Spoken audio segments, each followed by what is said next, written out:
All right, well, good morning, everyone. Welcome back to day two. Excited to get this kicked off this morning. Our first session today is going to be Jacob Horn. Jacob Horn likely doesn't need an introduction at this point. I think most people in here know who he is, but he has an excellent background. He's our cybersecurity evangelist, chief cybersecurity evangelist here for Summit 7. He has an undergrad from UC Irvine in cybersecurity. He's got a master's degree from NYU in cybersecurity, and he's currently an MBA candidate as well. So he has a great background, Navy, cryptologic technician for the Navy. So he brings a tremendous amount of experience, wealth of knowledge about the programmatic side of CMMC, the regulatory backgrounds, or the regulatory of all the CFRs and everything else that goes along with that. And so he's got a great session today. I'm super excited to hear it. I haven't even heard this session yet, so I'm ready to learn as well. So Jacob, come on up. Thank you.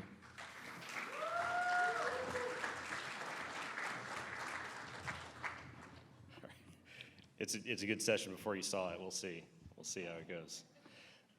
All right. Good morning, everybody.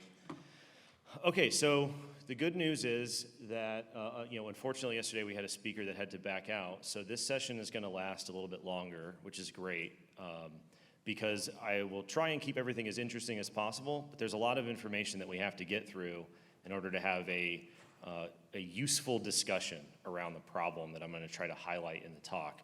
So we're going to go a little bit longer, which means we should have an extended period of time for discussion and Q&A, and an extended period of time for a break afterwards. So I won't have to try to cram all this information into 40 minutes. So everybody just relax, and we're gonna get through this together. So like Scott said, so I'm currently an MBA student, and I was thinking about how to try to introduce this talk this morning. And if anybody's gone through an MBA, or if you read about how MBA programs work, they're all case-based, right, which has its pros and cons. And there's an interesting thing that happens when every MBA class goes through cases during the various classes that you take, is that the cases are set up to not have easy answers to the problem that's presented in the case. And inevitably, the pattern that you get into is the teams that you work with will analyze the case very, very closely, and then you'll try to come up with a decent solution, and you'll debate the merits of the solution, and business school. What they don't do is stop and say, do we have all of the information that we need? And this is a phenomenon that happens basically every time. And I didn't even realize that this occurred until I was talking to some of the professors about it. And I see the same pattern happen with almost everything in terms of the discussion around NIST 800-171, CMMC, rulemaking.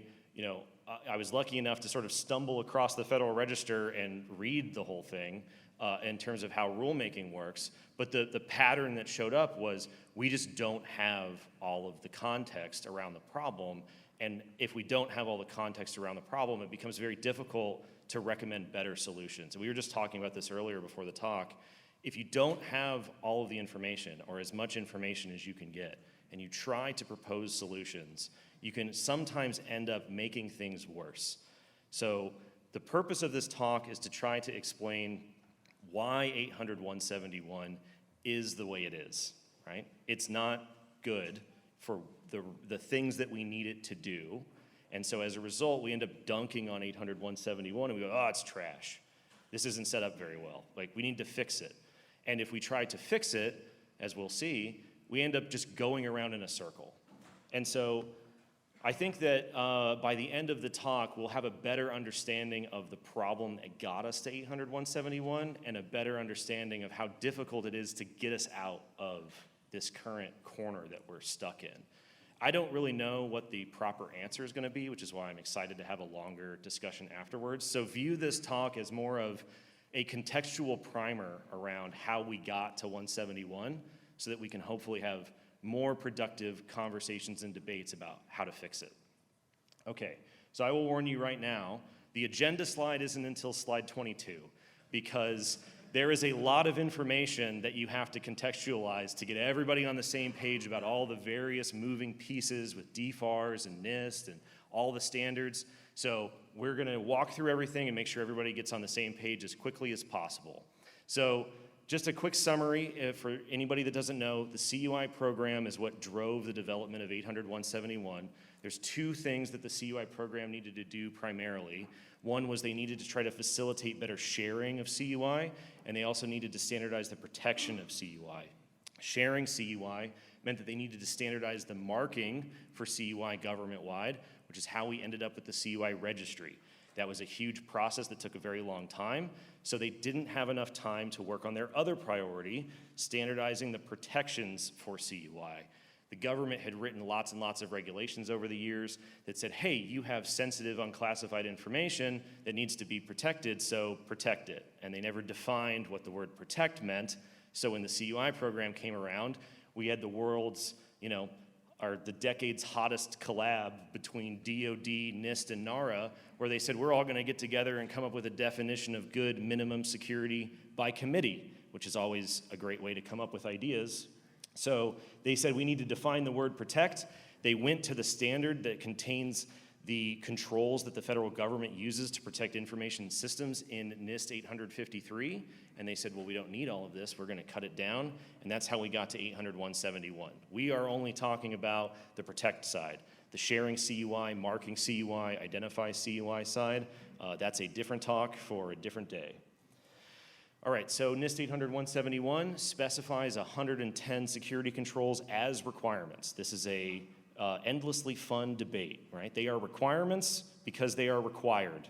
They are controls because they are safeguards that you have to implement. If the government says you have to implement these ones, they then go from a control to a requirement, right? So they're all controls. The specified ones are requirements. There's 110 of them in the document. They fall into these 14 families, which are very similar to the ones that are in 853. No surprise, because we took this document from 853. Okay, so this is the part where people get very confused. So we'll just go through it very quickly. DFAR 7012 is a contract clause that specifies for DoD contractors that you have to implement the 110 requirements in 800-171 when you get CUI from the DoD. The other two clauses, 7020 and 21, are clauses that say you need some form of assessment or certification of the implementation of those requirements. So these are not in competition, right? They complement each other. DFAR 7012 says implement it, and we just believe your pinky promise that everything is fine. We figured out that self-attestation doesn't work, so we went through the rulemaking process, and now you have the DoD assessment methodology, you have to generate an SPRS score, you have to do all that fun stuff, or you have to get a CMMC certification and go through that assessment process. So 3 different clauses, assessments, requirements, 2 different rules, 2 different timelines. Oh, also very quickly, you have to have both 800-171 and 171A, right? We had a whole talk about this in San Diego, right? They are 2 sides of the same coin. You can't have just the controls or just the assessment guide. You have to have both pieces in order to be able to get the full understanding of what the controls are asking for. So keep that in mind. Okay, by now, everybody's seen this picture. Who likes this picture? All right. So I am happy that this room is full because when we were planning this event, this picture had just come out and we were very concerned.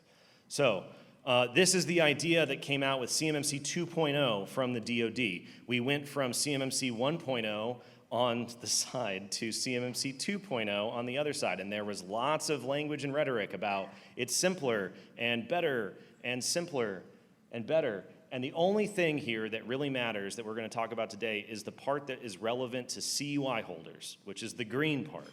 And it is very interesting when you look at it because when people say that not a lot changed, not a lot changed. So under CMMC 1.0, you had 130 practices, which was the requirements in 800-171, the minimum standard government-wide for all agencies, all contractors, codified in the Code of Federal Regulations, plus 20 new requirements. Of course, we called them practices for some reason, but they were new things that were not in the minimum baseline.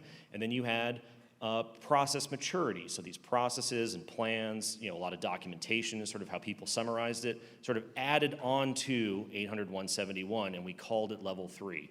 Remember, 171 is the minimum standard, codified in the Code of Federal Regulations. So when the government said, oh, we made it simpler, and we went back, they were never going to be able to go below the 110 requirements in 800-171, which is why, as if by magic, when we went over to the new and improved version, not a whole lot had changed because nothing had changed. We're still at 110 of the requirements. So we did a little bit of a shell game here in terms of saying, oh, it's going to cost less and you're going to have to do less and there's going to be less things going on.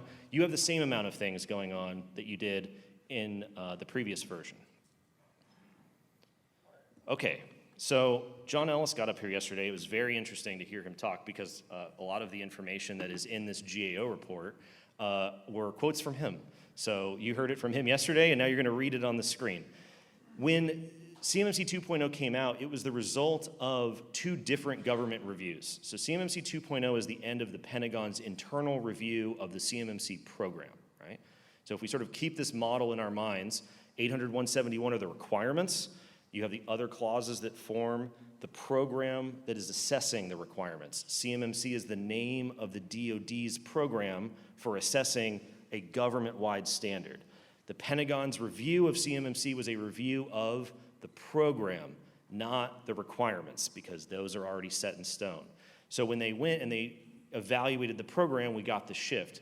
GAO, the Government Accountability Office, did their own independent review of the program, not the requirements, and the DoD concurred and they adjusted the model and everything was fine. But there were some very interesting excerpts in this report that basically said what John Ellis said yesterday. No one in the DIB has implemented the requirements effectively, right? There is a large enough percentage of the DIB that has not implemented the requirements to be able to successfully go through assessment, where if we actually assess the DIB, it would just start to disappear, right? We have a horrible situation on our hands.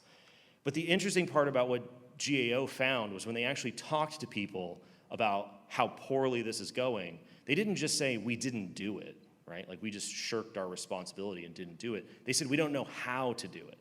And not only do we not know how to do it, but we're waiting on the DoD to tell us how to do it.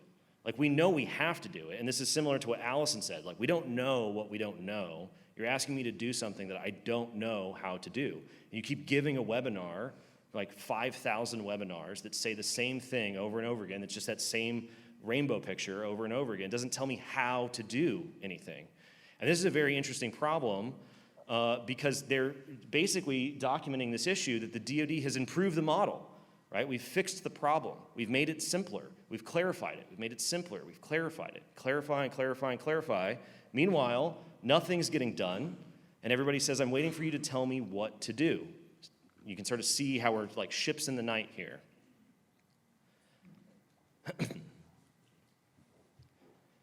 Right, and then when, this is a very long quote. I didn't realize how long it was. Okay, so the interesting thing about this is that this has happened before, right? And you're tired of me telling you this every time I give a talk where I'm like, did you know that it's happened before? So everyone's standing around waiting for the DoD to tell them what to do because they don't know how to do it. And this is a fascinating thing to tell people about, and by now everybody's probably heard me chatting throughout all of yesterday. Revisions to NIST documents imply that there have been changes to those documents. And most people, we were all nodding a few minutes ago. I was like, there's 110 requirements. And they go, there's 110 requirements. There haven't always been 110 requirements, right? The original version of 800-171 had 109 requirements in it. We added a requirement, right? All right, cool, very tense.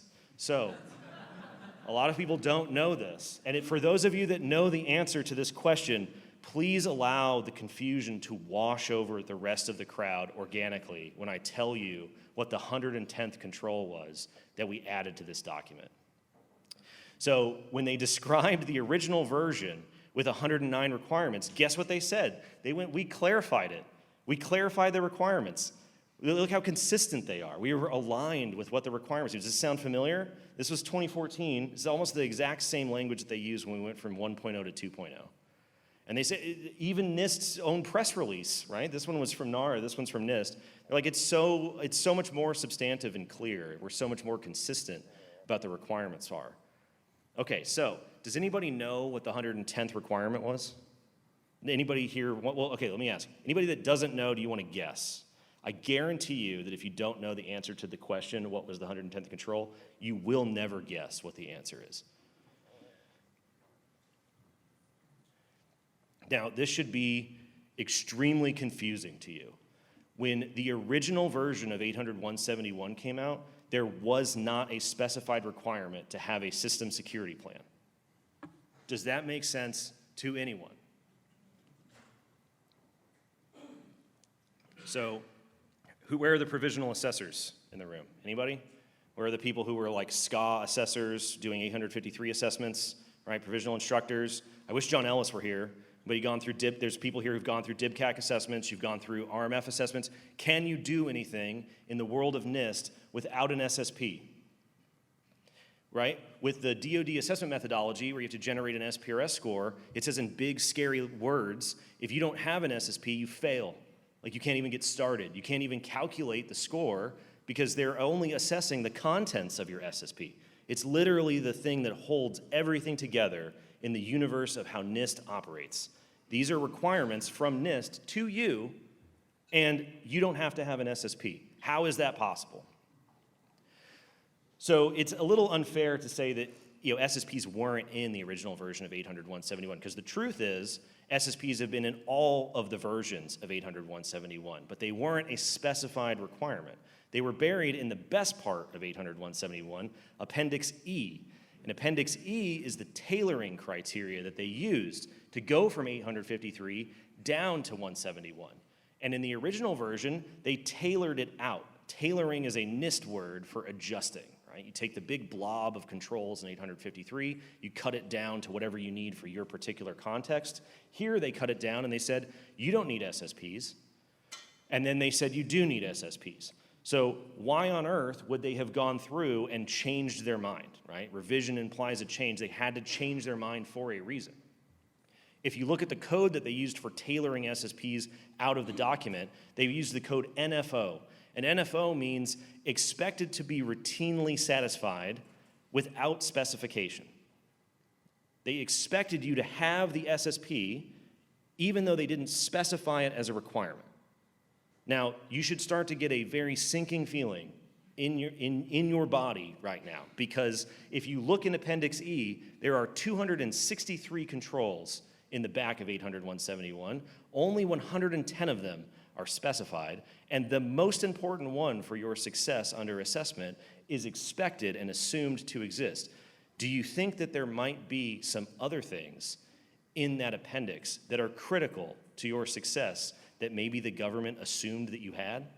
Because the answer is yes. How do you manage your external service providers? Right? The idea that now you suddenly need a shared responsibility matrix, new idea, right? No, not right. If you look at SA9 in the appendix and then you go to 853, you have to document the fact that you've extended your controls to your service providers. So when they turn around and they say, of course you need a shared responsibility matrix, they go, well, you've had one all along. And this, I can see Allison is already angry, and we're only 10 minutes into this. Because she's like, you keep doing this. You keep doing this weird game where every time something happens, you go, well, you should have had it. You should have done it. You should have had it. And you've been self-attesting the entire time. And we assumed you had it. So we clearly have a problem here, right? This is obviously very small text, and I apologize for anybody that's looking. They're quite wordy. Please look at the slides afterwards. Some of them are better read than on screen, but there's some context from the original ones that I think you'll find interesting. The point is, there are critical requirements that are assumed of you that are not in the document. So if you only ever read the specified requirements, just like if you never read 800.171A, you don't have enough information to be successful against the requirements, especially if somebody's going to show up and assess you. So they actually explained why they changed their name. This is Gus Gasani. He's one of the authors of 800.171. He's been at the DoD for a very, very long time, and he's been involved with NIST standards pretty much that entire time. And he gave this explanation, and he said the system security plan was an NFO control because you had to have something like that in order to build the system. And we did not want to be bureaucratic and tell you that you need to have it in a specific way, right? I mean, this is amazing. The government that everyone's accusing via 171 as being too bureaucratic tried to get out of the way and not be bureaucratic by leaving these things out, which is worse, right? So pick your poison at this point. But he says something specific here where he says you had to have something like that to build your system. And then he said, people came to us and said, we don't know what to do. We don't know how to do this. And they said, well, if you don't know how to do it, you didn't need it to do these requirements because you already had it. We'll explain why that's true. But now that you don't know how to do it, we'll tell you and we'll specify it because under the hood, everything is an 853 control. And we've got hundreds of them available. So if you don't know how to do this, or if you don't know how to do that, if you don't know how to manage service providers, if you don't know how to do incident response, you don't know how to write an SSP, spin the wheel and find something that you don't know how to do, which apparently is most things that are in NIST controls, and they will tailor it back in, right? You guys see where we're going here?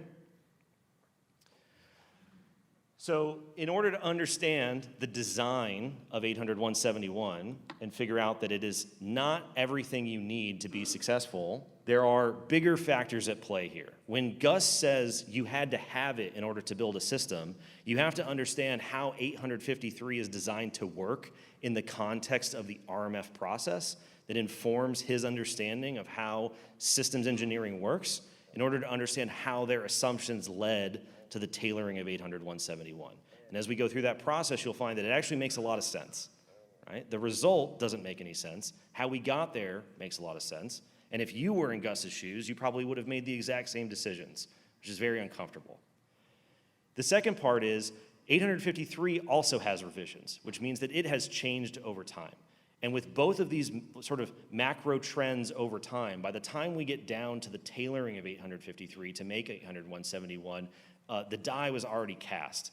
And you were going to basically get a standard that was going to have no helpful information in it whatsoever. And we're going to drop that standard into an industrial base that has basically zero maturity and absolutely no idea where to get started. And as a result, we'll be able to better frame the problem, I think, in order to start moving towards a solution. Spoiler alert, saying things like take controls out of the document is not the right answer. We already took stuff out of the document to the point where it's no longer helpful. Okay. Told you it was a while before we got to the agenda. So how did we end up structuring 800.171 the way that it is? Back in 2001, Congress passes FISMA.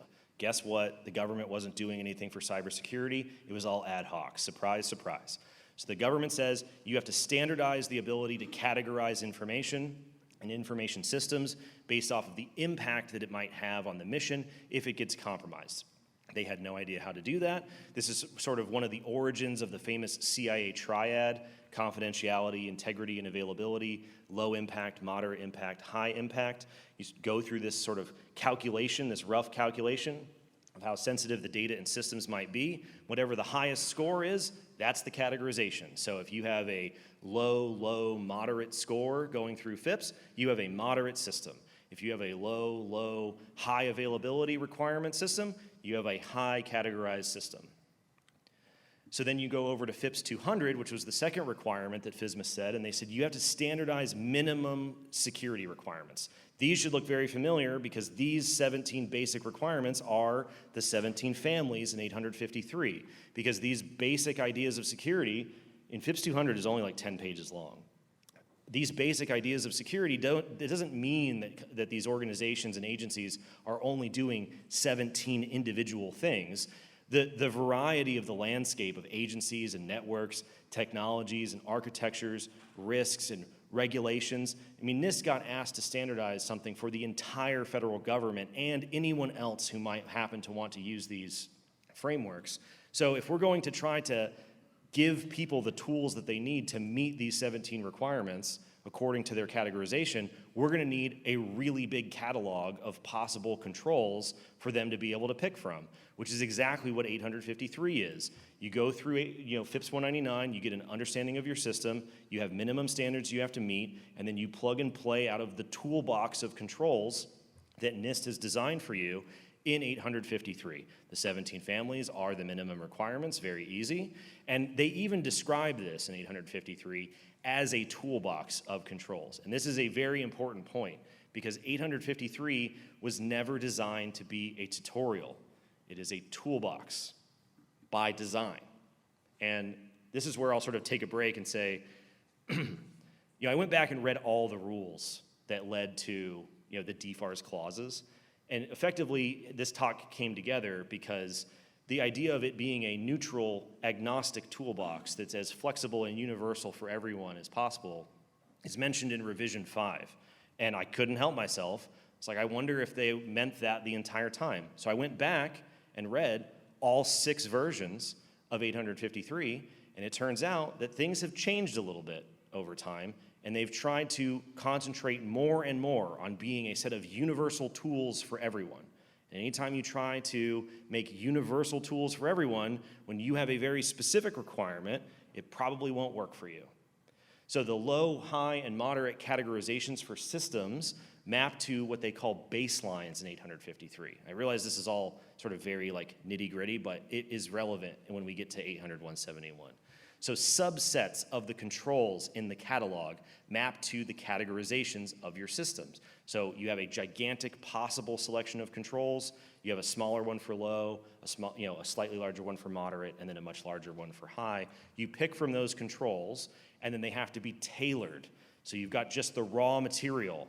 You have to adjust the controls because maybe you have certain regulations. Maybe you have certain risk requirements. Maybe you have particular technologies, and so you have to adjust the baseline by bringing in extra controls, extra parameters. There are variables and values that you have to define or specify, right? So when you read 800-171A and it says specify this, define that, what's your value, what's your parameter, how often are you doing risk assessment? It's like security controls ad lib in terms of, or Mad Libs in terms of trying to fill in these blanks. NIST is not the regulatory body.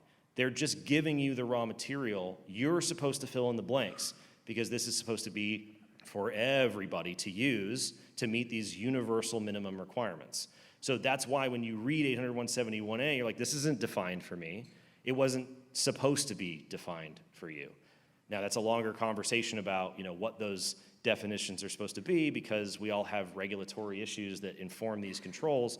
The point is you go from categorization and minimums to a catalog.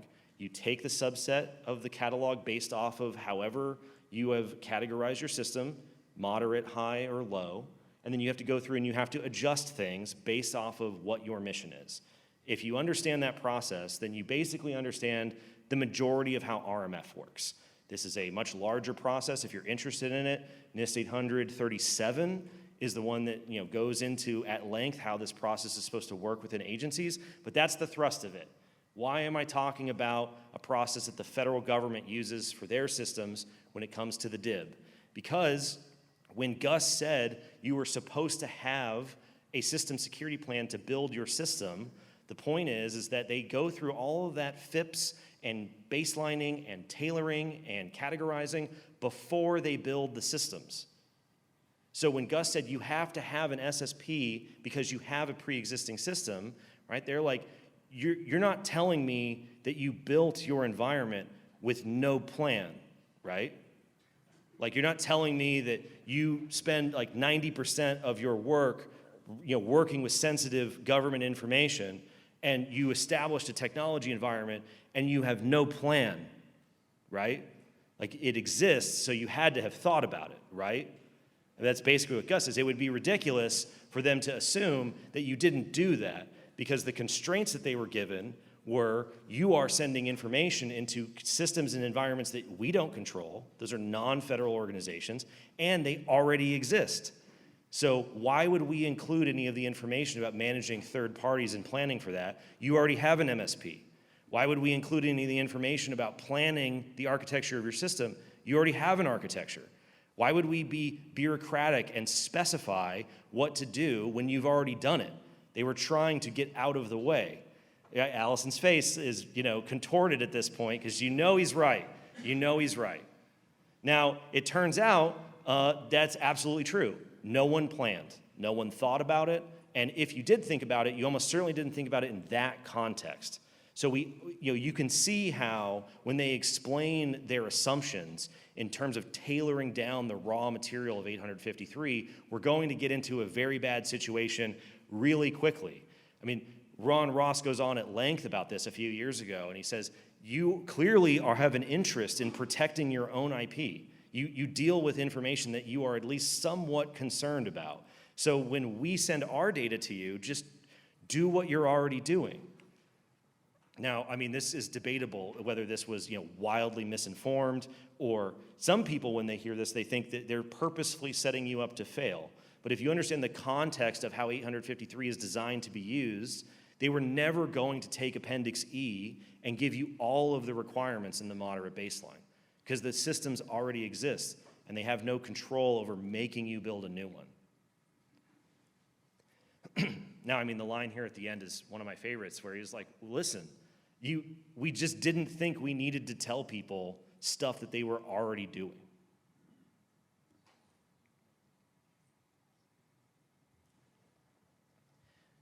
And, they had to make design choices, right?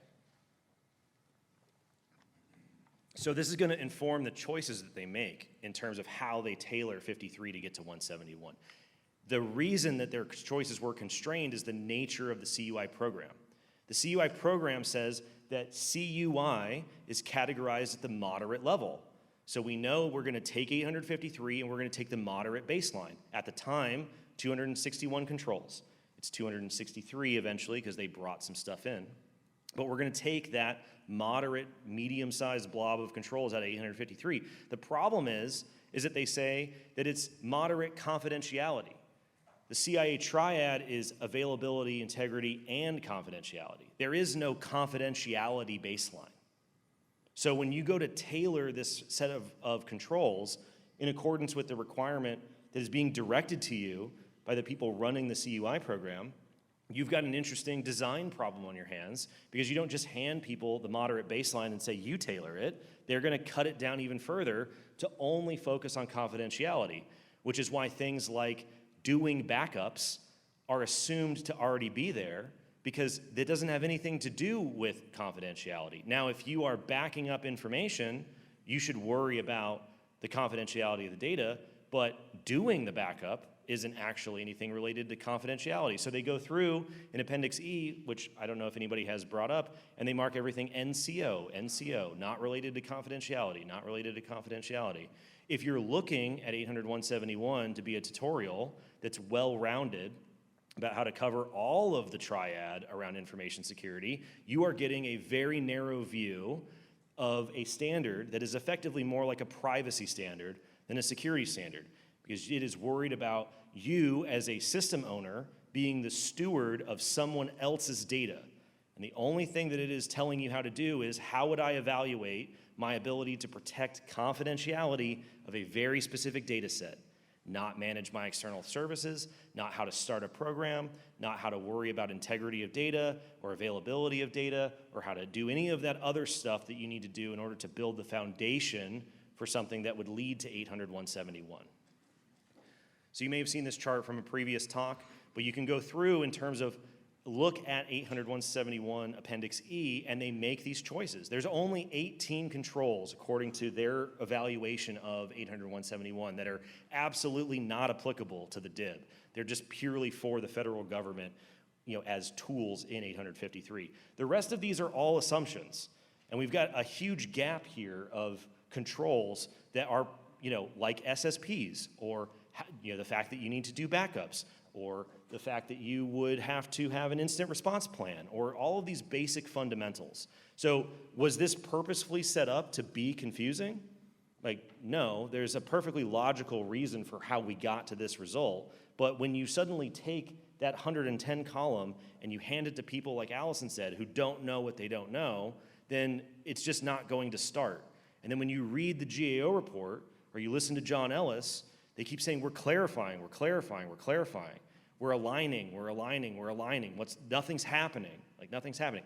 It's because the inputs to the requirements in 800-171 have been taken out on purpose, right? You didn't know how to do an SSP, so they specified it. Now, I don't know if everybody feels like that was the best, but you kind of know about SSPs at this point. They sort of gave a template. They gave, here's how you would evaluate whether you have an SSP, content minimums, what is roughly a format for an SSP in the assessment guide. You have to do this, do this, do this, do this. So you end up, at this point where you realize that they didn't tailor any of this to be smaller because you're smaller. They didn't tailor any of the controls or the contents of the controls to be smaller in order to make it easier. They tailored it and made it smaller because they assumed that you already had all this information and you didn't need to be told what to do. So these two charts here, right, just for instance, if you want to do something really fun, open up 853, open up 800-171, or 53A and 171A, and then figure out which ones map to each other. There's an appendix for that too. And then try to do a word search for which words came out of the 53 controls and ended up in 800-171. That little red box right there is the only part of that control that you have in 800-171. So if you don't know how to do backups, here's a pro tip, right? Here's my sort of recommendation. I know that 853 is not required. I know that 853 is very big and it's not written all that well. It's not very approachable. But if you're trying to figure out what they mean in 800-171, if you just go to 853 and look at the assessment procedures or look at the discussion sections of the corresponding controls, there is a lot of context that you are missing. And they did not leave it out because you don't need it. They left it out because they didn't think they needed to tell you about it. Okay, so we've beat that into the ground. Very sort of, I hope, clear at this point how we got to 800-171 as a structure. The structure has a fundamental flaw in it. It is not going to work for what we need it to do. It was designed for the problem that they were given. That is not the problem that we currently have that needs solving. So I have a question. If we're clearly missing necessary information to be successful in an assessment, let alone basic information to be successful in a general security program, and it was tailored out, should we tailor it back in? We did this for SSPs. What do you guys think?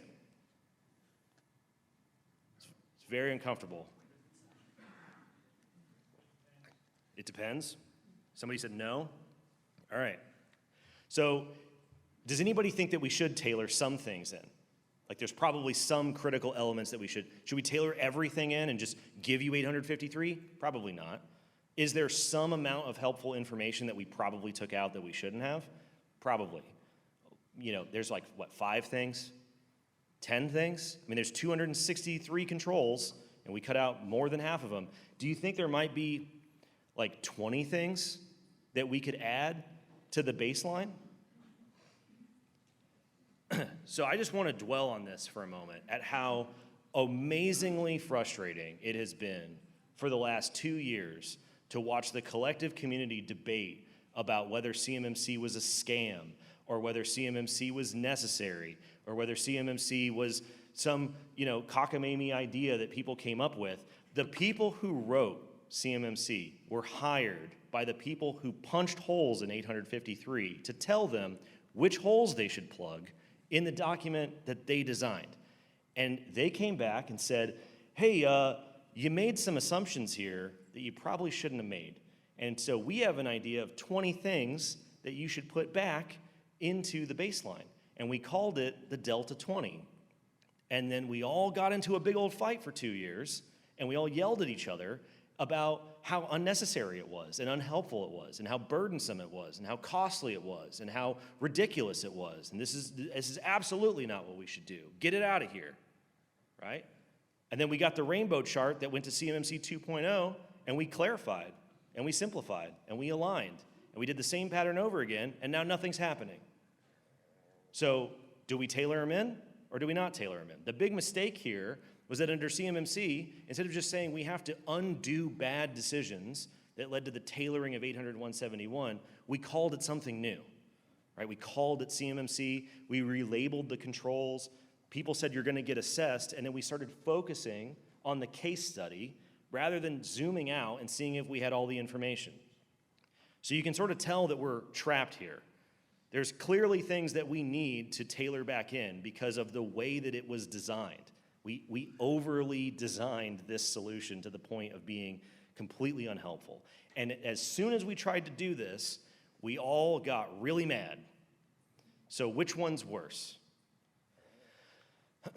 Okay, so at the halfway point here, if you fix the structure of 800.171, that's one thing. So let's just say, okay, we get it. Like, we get it. You're right.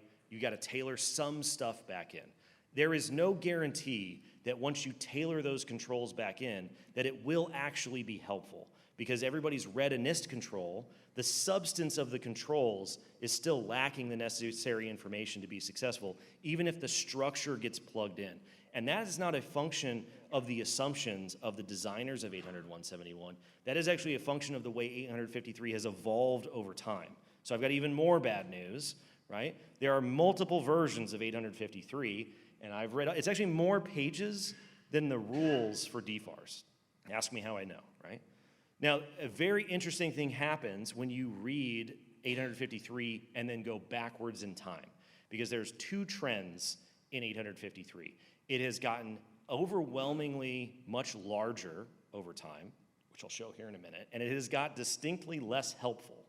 So it has gotten bigger and bigger and bigger, and it has gotten less and less specific, which implies that if we are going to start tailoring things back in, which is probably the right solution in some situations, we might not have the material necessary to give you the substance to be successful. It's a two-part problem. Okay, this chart took a really long time to put together because NIST does not maintain spreadsheets of their control additions and modifications and mergings pre-revision 3 of 853. So we had to do it manually. So what this chart is showing is the general number of controls over time through all revisions of 853, from the original one in 2005 until the most recent one that got released last year, revision 5. And as you can tell, it was very different when it first came out. There were only 269 controls. There were as many controls in the original version of 853 as there were in the moderate baseline of revision 4 when we tailored it down to make 800.171.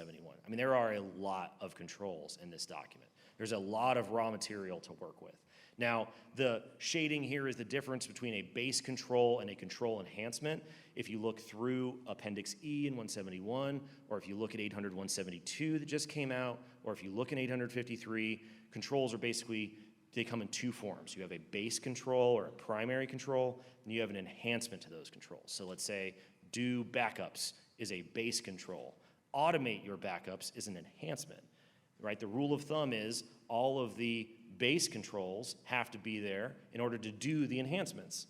So a fun test is read through 800.171 Appendix E and count the number of control enhancements that would only be able to be there if you had the base control, which is probably tailored out, right? And then you have this problem. Okay, so the low, moderate, and high baselines have changed. So normally people just go, oh my God, look how big the standard is. It's 1,000 pages or it's 1,000 controls. The part that we're worried about is the moderate baseline because CUI is categorized at the moderate impact level. So the general increase over time of the moderate baseline is the one that's going to affect us, which as you can tell goes up pretty significantly. And then specifically within the moderate baseline, the split between control enhancements and base controls, this is a chart that I would encourage everyone to review when you go back and consider some of the longer quotes that are in the slides. The takeaway is it's getting really big. There's a lot of stuff. The problem is that there used to be very helpful features in these documents that helped you understand this material. And it is bewildering to me that they have been taken out. I mean, it is worse than the tailoring decisions that were used to make 800.171. At least with 800.171, we can understand the design process with the constraints and the assumptions that they were given.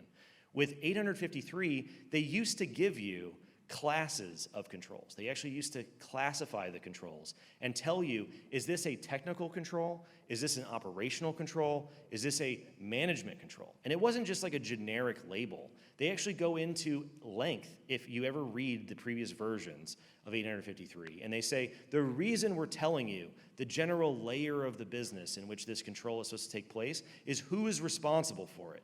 How many times are we going to hear webinars and talks and webinars from the government where they say it's not an IT problem, it's not an IT problem, right? They used to specifically tell you that most of the document aren't even technical controls. And if you're going to leverage shared services, like with managed services providers, depending on what class of control you have, is probably the type of people that you're going to have to work with in order to manage those controls. Now, does it tell you exactly how to do it? No, but it is something that got removed. It's not in the document anymore, which means that when you tailor down 800-171 and this isn't there, the possibility of it being there is not an option. So you don't have the context even once we start to get down to 800-171. Now, this is very long. I'm not going to read it to you. Go back and read the slides if you're not going to go back and read all the versions of 853. But the theme that you will see is that all of these helpful features are pretty good. Collectively, it's much, much better than just reading 853 as it currently exists. But the reason that they got rid of them was because they want to be as flexible and universal as possible, right? They want to make a toolbox that anybody can pick up. They go so far as to say, we don't even want to imply what level of the business this might be related to because that's up to you. We give you the tools to figure out how this is going to work because they are not charged with making tutorials. They are not charged with making things that help you understand it. They're charged with making tools. And they're making a lot of tools, and they're taking all the instructions out of it. They used to actually give you, you're going to love this, Allison.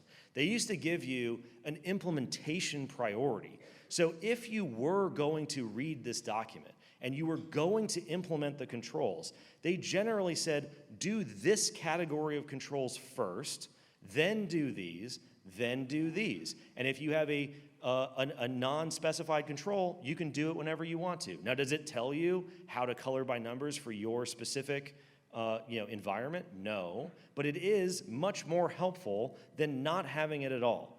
Imagine if we had a document with only the controls that you needed to be compliant for protecting CUI, and you were able to divide it by management versus technical, and which order they should be implemented in first, which ones were related to your service providers, who's going to be responsible. I mean, just imagine, it's magical Christmas land. It's almost unimaginable that that type of information would be out there. I mean, how many small business owners have paid people a lot of money to tell them things that NIST purposely deleted out of the raw material that we use to make the standard that you don't understand? And this one was taken out again for flexibility reasons. We don't want to tell you, even imply or suggest or insinuate what order you should do things in, where things should be implemented, who's responsible. That's up to you. Some very interesting text here from the actual description of how implementation priorities work. It's just more information on, they always say it's about flexibility.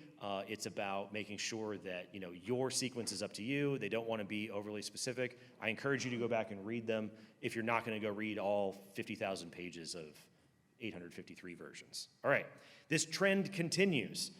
853 Rev 5 just came out at the end of last year.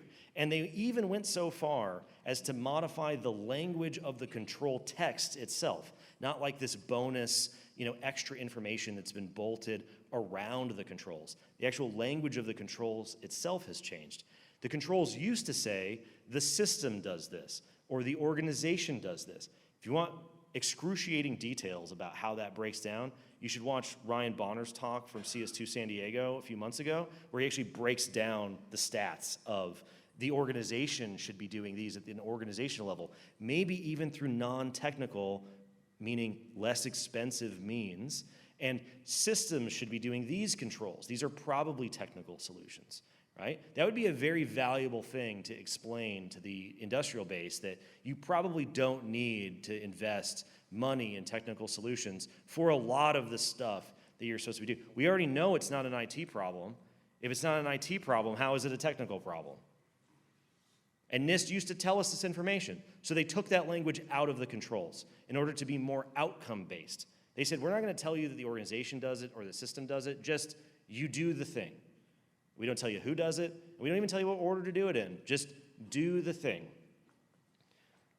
Now, it is very flexible, it's very helpful, but it's helpful for making things more flexible. It's not very helpful for instructing you on what to do.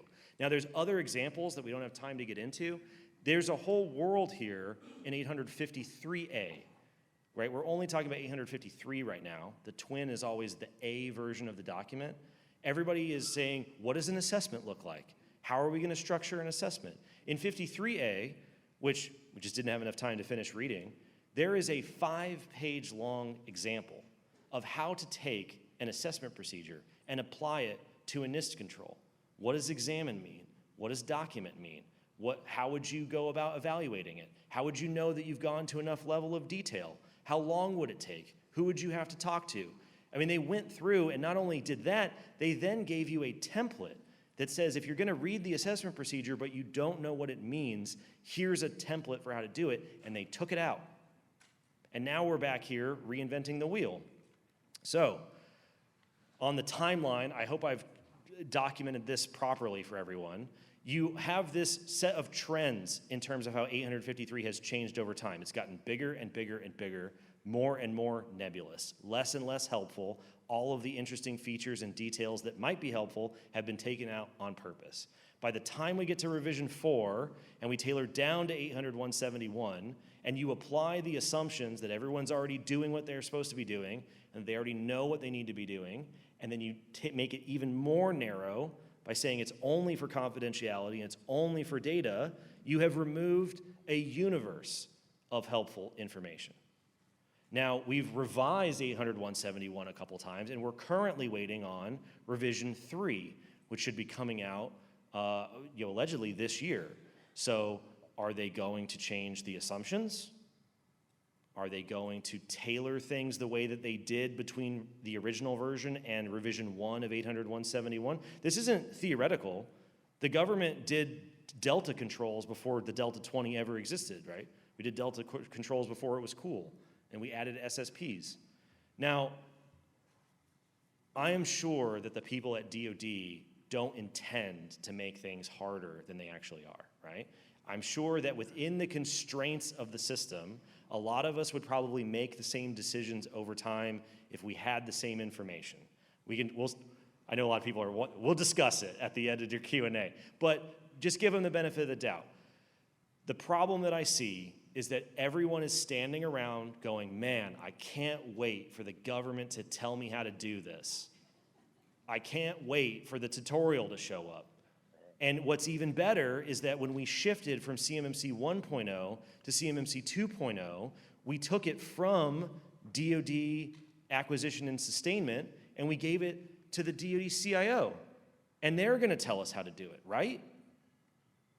If you look at the people who participate in the Joint Task Force, who are the authors of 853, right? The CIO's office are the people who develop 853 from a DoD perspective. And the most recent version, which perpetuates the trend of less and less helpful controls that we might be able to tailor back in, were authored by the people that we just handed CMMC to. John Sherman is now the DoD CIO. Kevin Delaney was the one who just gave the DoD CIO town hall. Did anybody think that it was particularly helpful? It's not a personal attack on John Delaney. He's working with the tools that they have, but they're also the tools that they designed. And everybody goes, man, we got 2 years before rulemaking is over. That tutorial's coming any day. It took them 2 years after they tailored SSPs back into 800-171 to produce a template to tell you this control looks like this. And now, think about all the things that you don't know that you don't know. And you have, less than 2 years before rulemaking now. The trend is continuing, and we just gave the program to the people who helped perpetuate the trend. Does anybody think, realistically, that we are going to reverse this trend in any meaningful way that is going to somehow turn the tide and make that GAO report read differently 3 years from now? It's bad news, right? And it gets to this dilemma. Like I was saying, this is a primer on the problem because there are no easy solutions here. We're stuck in a paradox. If you leave the standard the way it is, then nobody knows what to do. We're not going to get implementation rates very high. Everything's going to continue to sort of struggle along. Assessments are going to eventually show up one day, and a lot of people are probably going to go out of business that otherwise wouldn't need to. If you take the mountains of information that would help contextualize everything that's missing, and you add it back into the document, how are we going to deal with the burden of reading everything? I mean, we have people who have testified in front of Congress about CMMC because 800-171 was too long to read and understand. And there are examples in 853 versions that are longer than the text of 800-171 explaining an idea to understand how the controls are supposed to work. So if you tailor it back in to make the burden go down, you've simultaneously increased the burden because you've raised the amount of stuff that you have to understand. And, you know, all the best paradoxes don't have solutions. So earlier, a few people nodded. They're like, yeah, maybe, you know, maybe we'll add some of this stuff in. There's a lot of good ideas.